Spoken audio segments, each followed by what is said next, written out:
So hello, we shall see. Hope, hopefully, Veronica, you can see the audience gathered here. It's so it gives me. We shall see how this works. Hopefully, we're keeping our fingers crossed that we are very thankful that you are here with us despite being ill. Thank you for taking the time to present your paper. And without further ado, I yield the floor to Dr. Veronica Neri from Italy. So, please. Thank you very much. And good evening, everyone. I'm very happy to do my presentation even online too.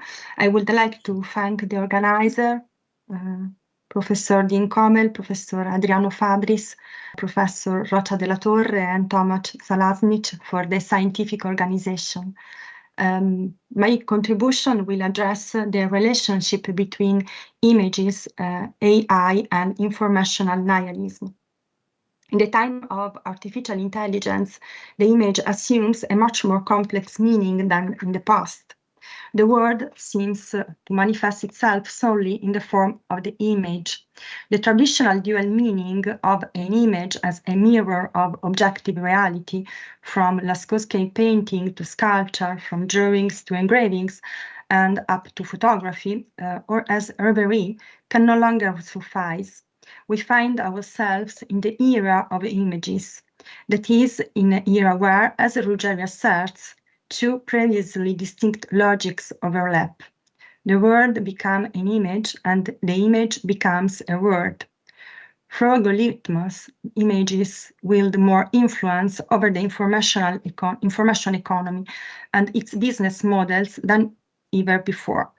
Algorithms in the form of images constitute a new type of experience that often prompts more unconscious and irrational choices than before. Conversely, today the images of reality and of tangible things in reality seems to hold a relative smaller significance compared to the fluid images that animate the internet. Digital image, aboriginal analog and later digitized, along with artificially generated images, form a set of powerful other images. They exist solely on screens. They are never tangible. They are always within reach. The latter are computer-generated images created using artificial intelligence tools. Those are images easily altered or indeed false by definition. In today's visual realm, where images increasingly constitute the news, the truthfulness of the image becomes crucial.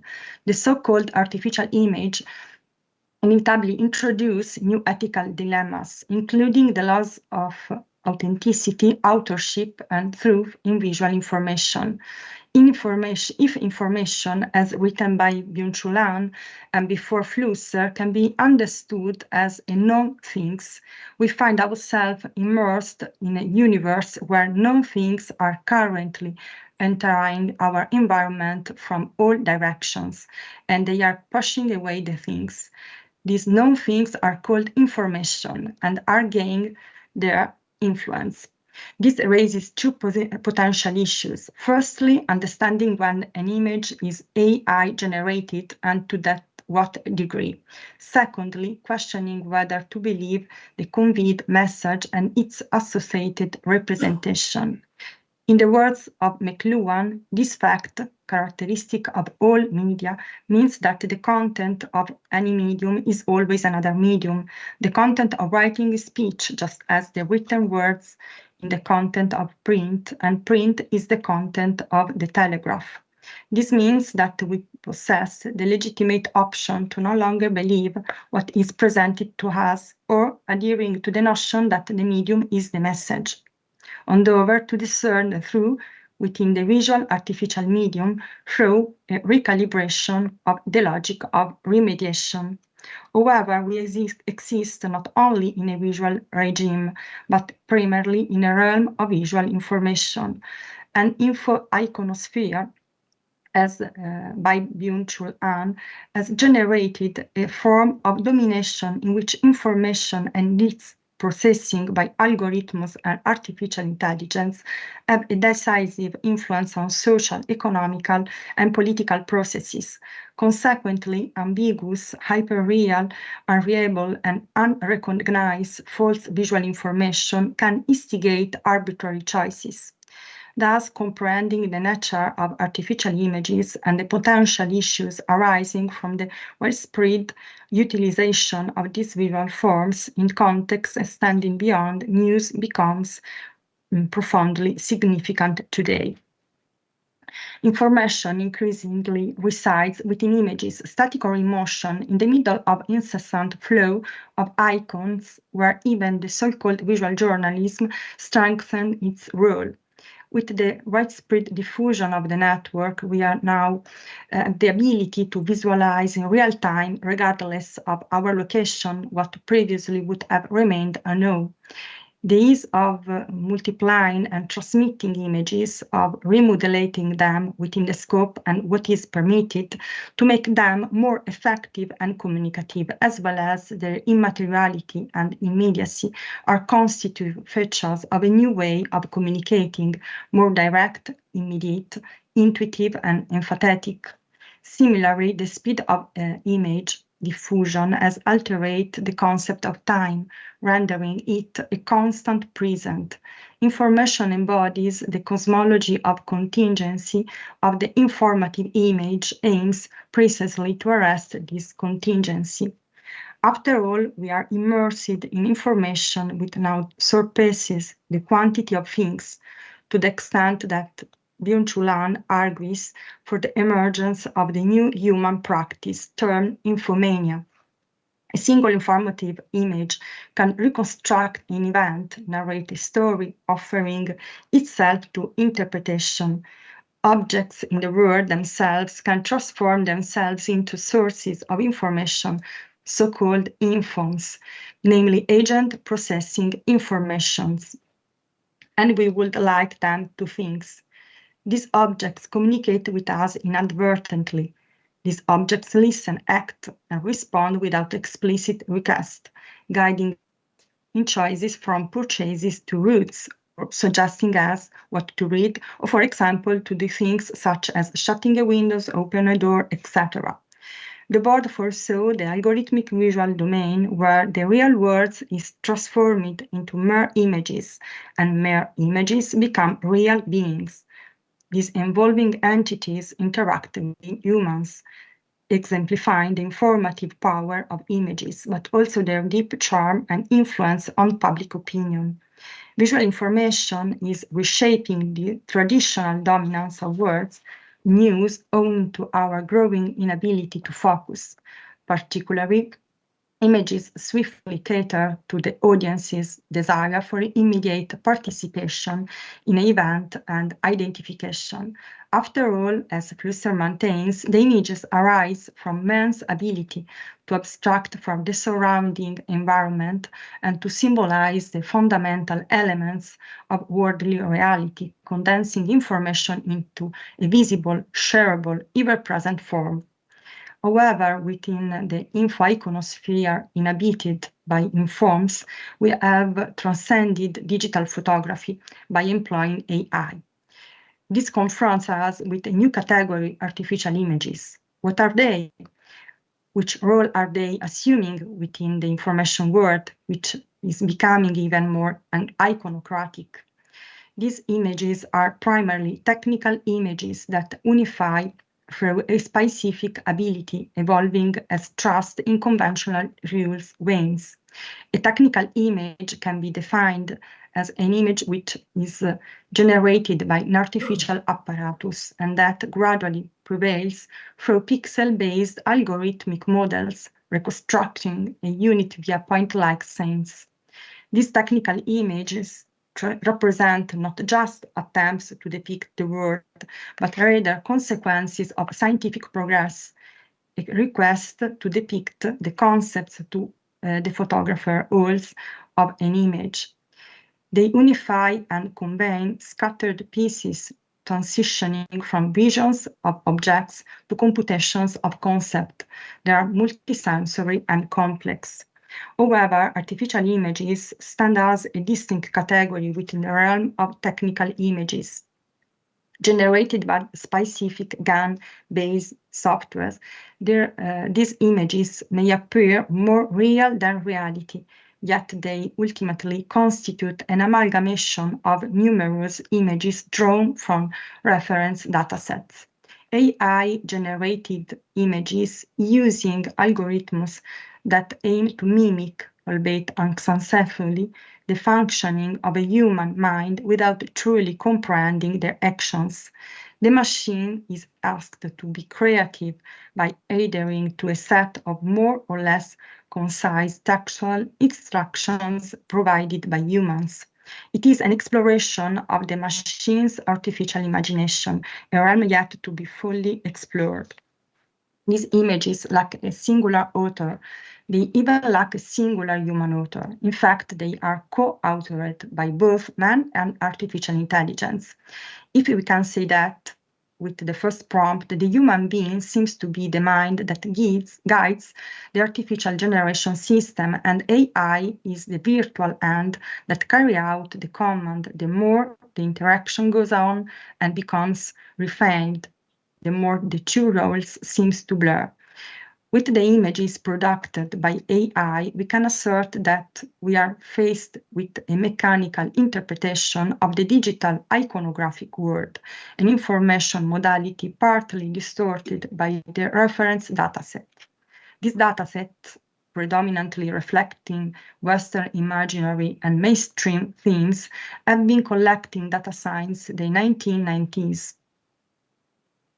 Witnesses an exponential surge in the last decade. Some of these hyper-real visual images pose interpretative challenges, making it difficult to discern the true from the false without explicit declaration by the source. Therefore, we can adopt a consciously critical vision or a desensitive or nihilistic vision, according to the which we no longer believe anything that we find before our eyes.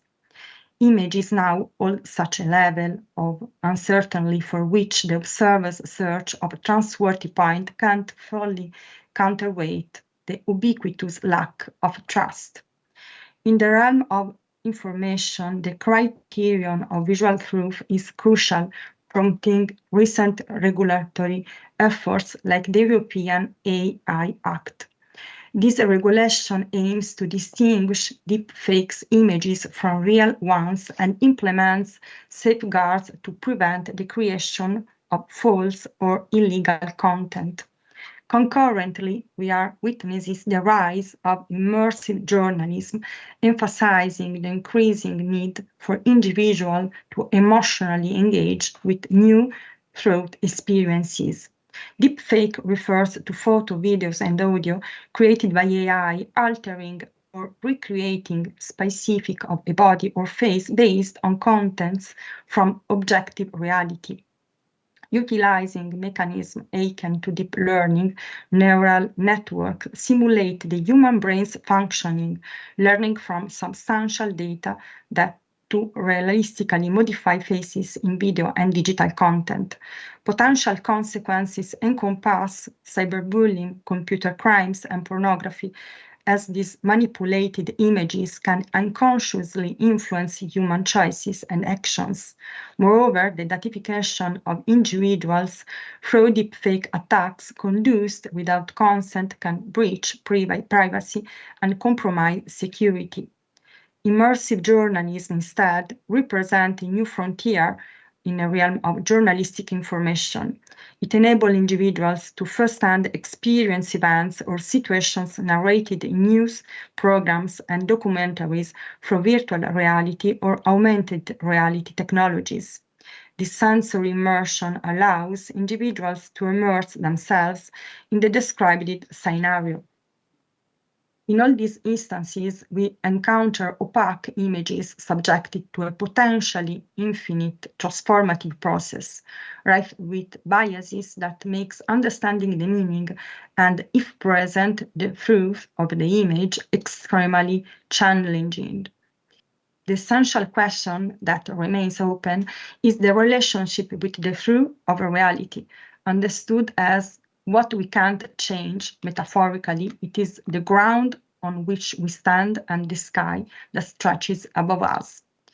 If truth seems inherently connected to the earthly, the digital era signals an end to this concept. With AI, visual information doesn't represent events, it merely simulates them.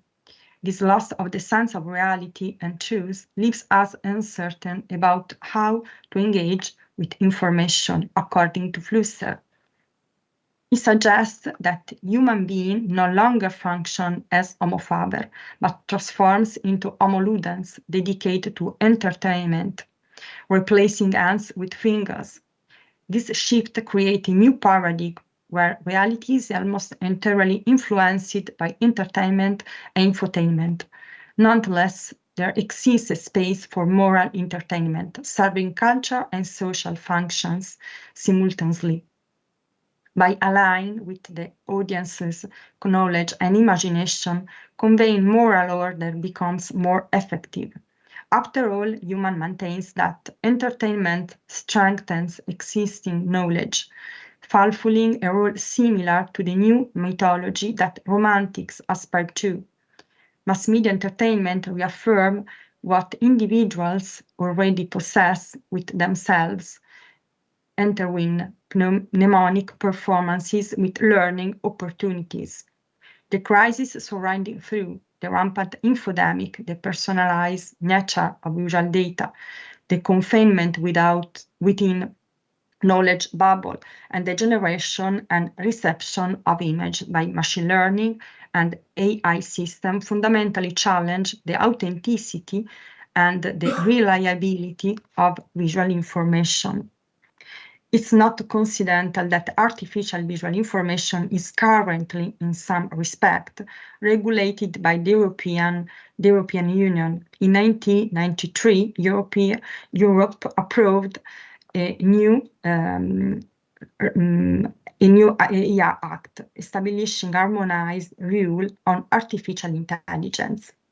This marks the first AI regulation of this scale, aiming to provide guidelines and recommendations for the safe, sustainable, and responsible use of AI, ultimately safeguarding the public from potential harm and discrimination. Specifically concerning visual aspects, several key points have emerged. Firstly, the regulation prohibits biometric analysis using sensitive data, such as gender, ethnicity, citizenship, political and religious orientation, in real time. It also prohibits the use of copyrighted material for generative AI training. Additionally, it calls for restrictions on recommendation algorithms and raises concerns regarding privacy violations stemming from the indiscriminate collection of biometric data from social media or videos in public space to create facial recognition databases. This concern also extends to issues surrounding the authorship of visual content, mostly falling within the legal domain. Another ethically important aspect concerns the censorship of certain image-generating AI systems due to ambiguous requests. For instance, prompts centered on images of violence, nudity, etc., may lead to such censorship. Lastly, legal issues pertaining to the transparency of these images may arise. In fact, the European AI Act states that users of an AI system that generates or manipulates image, audio, or video content that appreciably resembles existing person, objects, places, or other entities or events and will falsely appear to a person to be authentic or truthful, deepfake, shall disclose that the content has been artificially generated or manipulated. Image generators therefore yield complex images, carry risk, and influenced by social biases. In a context reminiscent of Bourdieu's habitus, where social models of classification and perception intersect with generative models and socially biases, AI emerges, influenced by prejudices concerning ethnicity, gender, profession, and age. The prevalent datasets mirror the populations most active on the web. Biases exist not only within this dataset, but also in the norms, practice, and processes guiding AI's commissioning, development, implementation, and usage within the broader societal culture. Creators and designers may inadvertently allow their biases to permeate the entire process from data selection to model development. Training these systems on distorted data can amplify the social perception of certain aspects, further solidifying biases reflected by the network. Plusser encourages us to create something improbable from the possible. Men manipulate the keys to entice automatic system into producing unlikely scenarios in the programs. These improbable words, with his unifying ability, must envelop the punctual universe like a skin to give it meaning. The powers to standardize aims to provide concrete meaning to this universe, starting from the abstract and absurd universe we find ourselves in. AI constructs a reality adhering to specific social norms while remaining hyper-real, also serving informational purposes. This AI presents significant risks, considering the potential impact of certain false images on beliefs and decision-making processes. In this transparency society, the transparency of artificial images is necessarily crucial. The rule introduced by the regulation aims to ensure safety, transparency, and provide a risk-based approach, establishing obligations for AI supplies and user based on the level of risk that the AI itself may entail. The levels of risk associated with the impact of different AI systems on people's lives and their fundamental rights are defined from works to health to safety. These regulations classify AI application into 4 levels of risk, from unacceptable risk, high risk, limited risk, and little to no risk. To avoid the high-risk category, generative AI must adhere to transparency requirements, such as disclosing that the content was generated by AI, by design models to prevent generating illegal content, and publishing summaries of copyrighted data used for training. To remain, however, within the limited risk range, the systems should respect minimum transparency requirements so that informed decision can be made. It is necessary to inform when interacting with AI, such as, for example, systems that generate or manipulate image, audio, or video content, deepfake, for example. Such regulations certainly appear necessary within a framework of respect for the fundamental rights of the individual, and a moral reflection remains imperative. In conclusion, it seems that our knowledge and understanding of the world now heavily rely on images. As Heidegger writes, build image indicates a form as resonate from the German idiomatic expression, such as to be informed about something, to see clearly, inquire about something, means placing oneself in front of the being self, making it present to see how it is, and having it constantly before oneself in the way in which it is placed.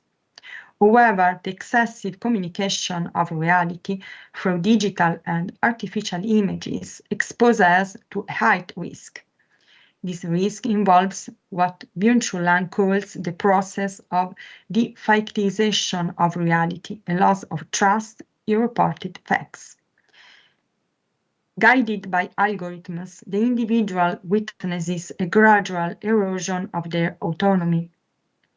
We encounter a rising information entropy that blurs the line between true and falsehood, making the boundary increasingly fragile. Information navigates a hybrid realm where fake news can often seem more impactful than real events. Communicative effectiveness takes precedence over truth, often substituting it. The photograph of an event, either captured in a moment and later altered or entirely constructed artificially, as recently photographed by Zanon to depict the war in Ukraine, has something to do with the resurrection of effect as part of service. While analog photography freezes and presents something that was present, exposing it to its audience, digital photography presents the appearance of the fact itself. By manipulating the image, there's a tendency to erase the referent. With artificial generation system, a new expanding reality is generated, a hyperreality devoid of any correspondence with the actual referent. Photography created in this digital manner becomes hyperreal. From an etymological point of view, the term intelligence derives from the Latin interlegere, meaning to read between, involving a choice between potential options. On the other hand, artificial implies the artificium, that is the use of artifice to achieve specific ends. Therefore, AI represents an ability to operate that selects the most suitable option to create an illusion to enhance appearances. However, the artifice as such is seductive but lacks empathy, passion, and truth. Choosing between options crafted with artifice implies constructing a world made of peculiar non-things, narrated without certainty of their actual existence. This eclipse of facts may lead to a form of informational nihilism and erode trust in the other, understood both as a subject and as a narrated object. Fact ceases to exist, and the interpretation of the fact becomes the fact itself. This interpretation isn't necessarily a product of human thought, but often presumed to be the creation of the algorithm's thought and imagination.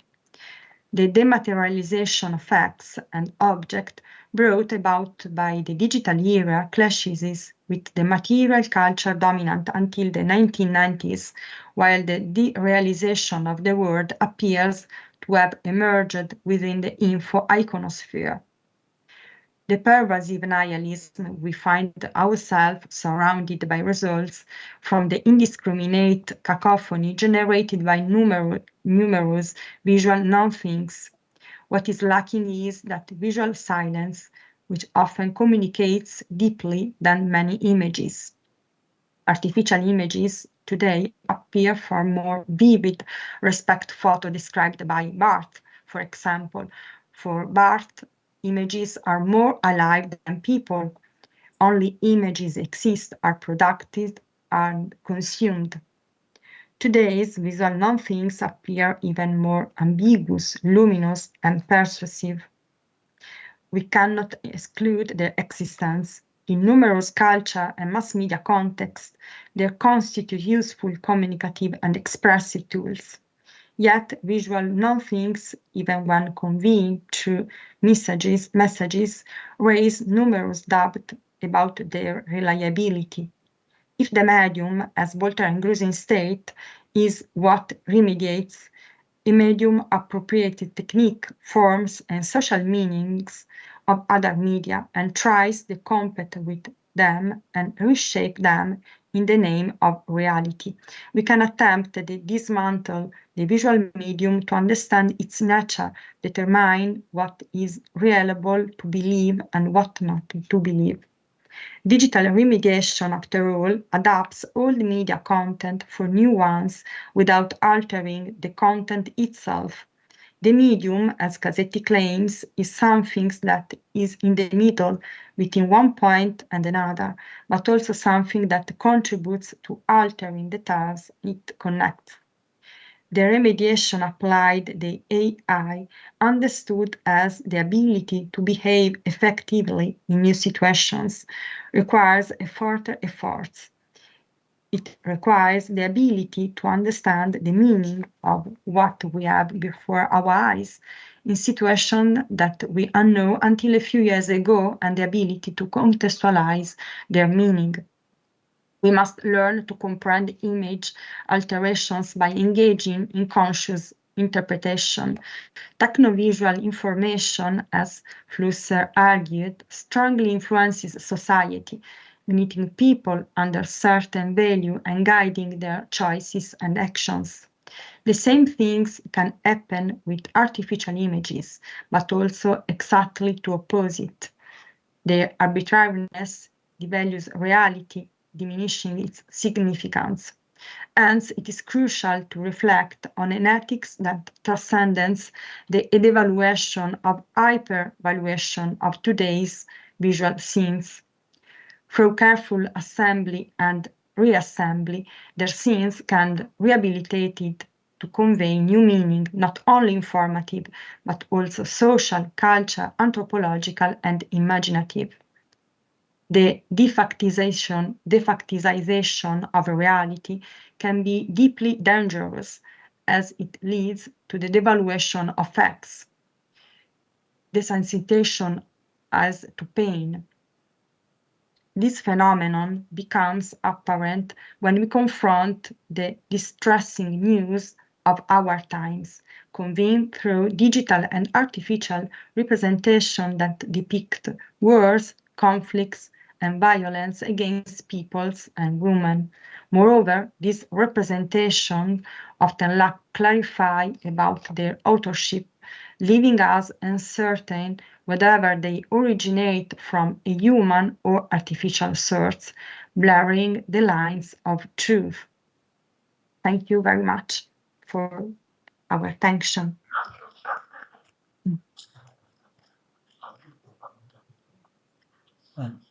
So thank you very much, Professor Neri, for your lecture.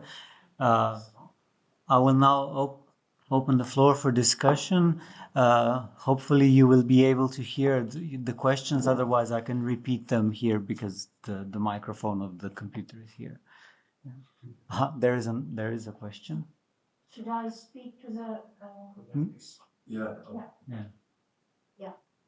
No. Thank you. So thank you very much for your presentation, really important and essential questions that you are bringing up. So I was wondering, I have a question, but it has an introductive part. And the introductive part says that I wonder if these new synthetic images are essentially other thing than the older analogical images. I wonder if they are not rather revealing something that was there all along. Namely, any image can be a fake. Any image can be, constructed. So Marx would say there is a punctum and a studium. Punctum says in a classical analogical photo, this was there.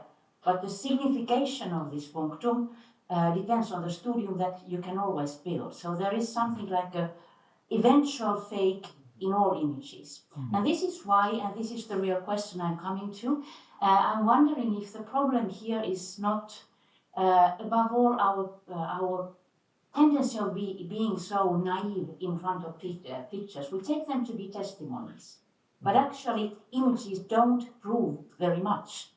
And when we listen to discourse, so we are asking for proof. So if somebody claims us something, of course we ask, well, how do you prove that was true? How can you argue that this was exactly the case? Why should I believe you? And so on and so forth. But when we see an image, we think it's a testimony because it's there. And so the question really would be for me, how to enhance something like an image literacy, how to make us more capable of reading them out, asking for something like proof or argumentation in the matter of images. And isn't this something like the new civic skill that we would really need in the society entirely made of images? Thank you. I hope you could hear me.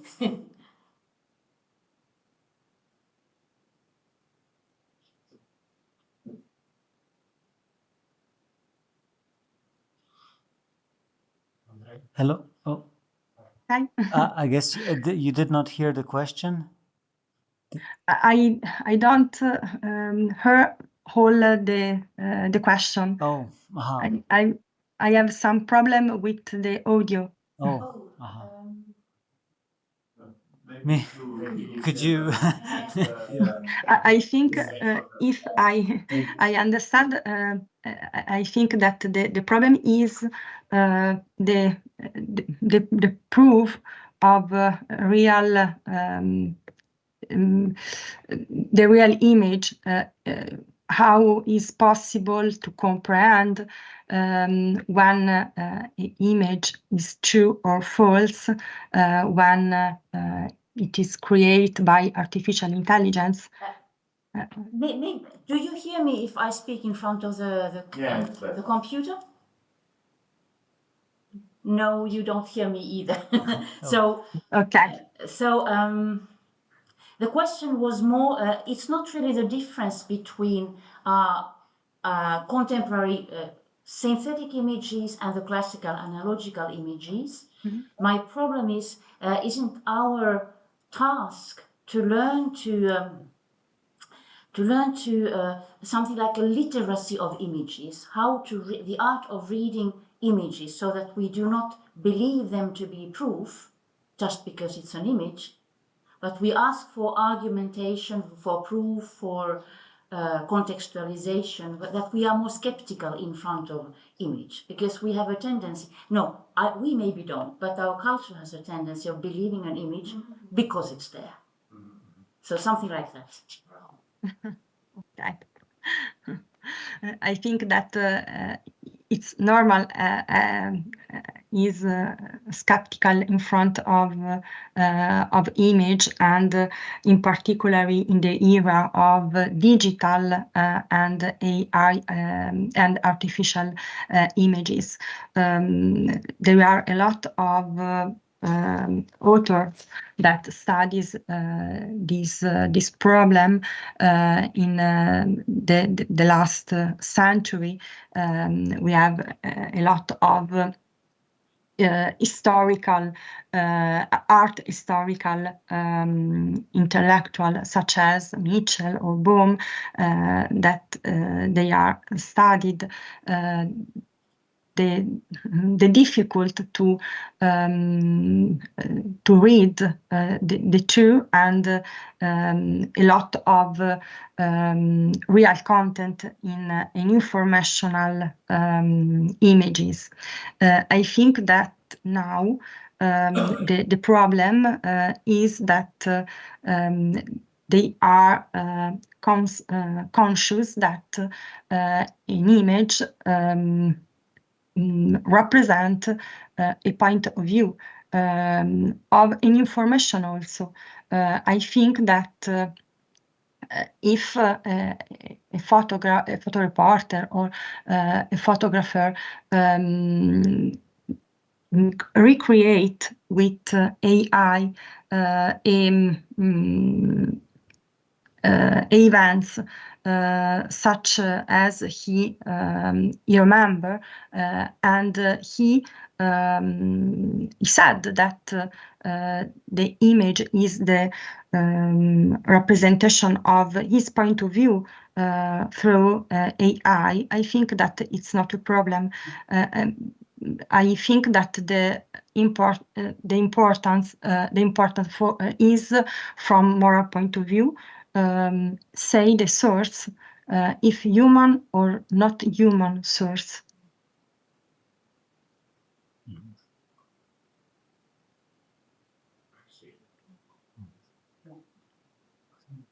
So thank you. Thank you. Are there any more questions? If we can, if we can transmit them to you. Difficulties of the connection. Yeah. Yes. Of course. Technological problems.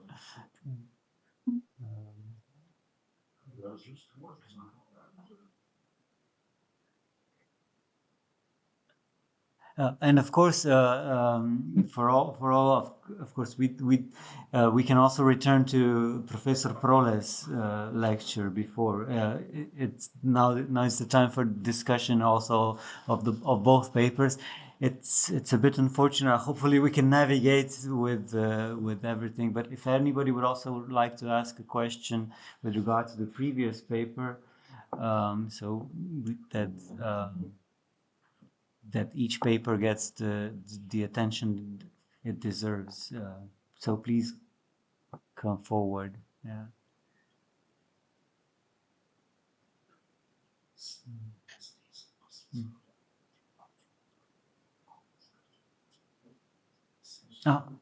There is one question. Thank you very much for your contribution. I would like to ask you simply to point or define what is informational nihilism for you, because I couldn't really understand the point. And what is new in AI technologies about nihilism? What is introducing nihilism in our be-awaring of images nowadays, and what was it not in the times of Nietzsche, for instance?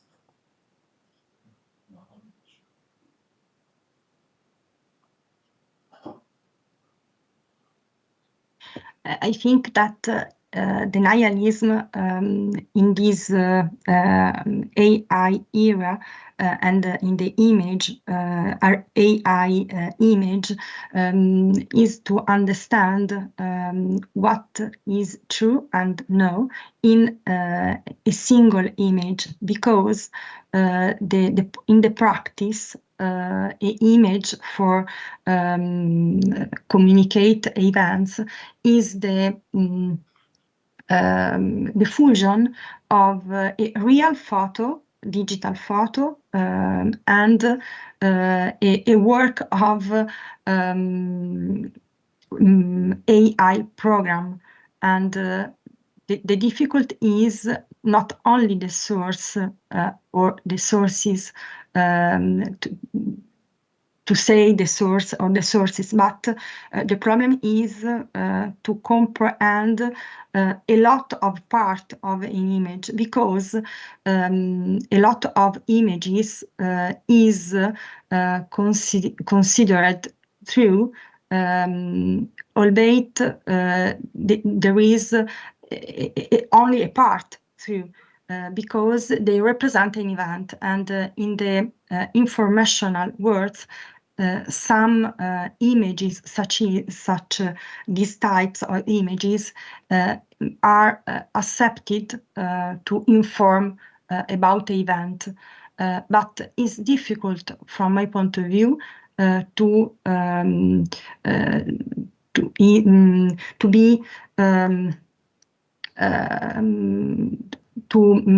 comprehend and to believe that the event is really happened.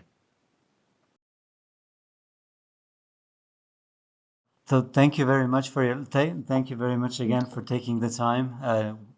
We hope you get well soon. Thank you very much, and good evening to all. Thank you for your attention. Well, Bye.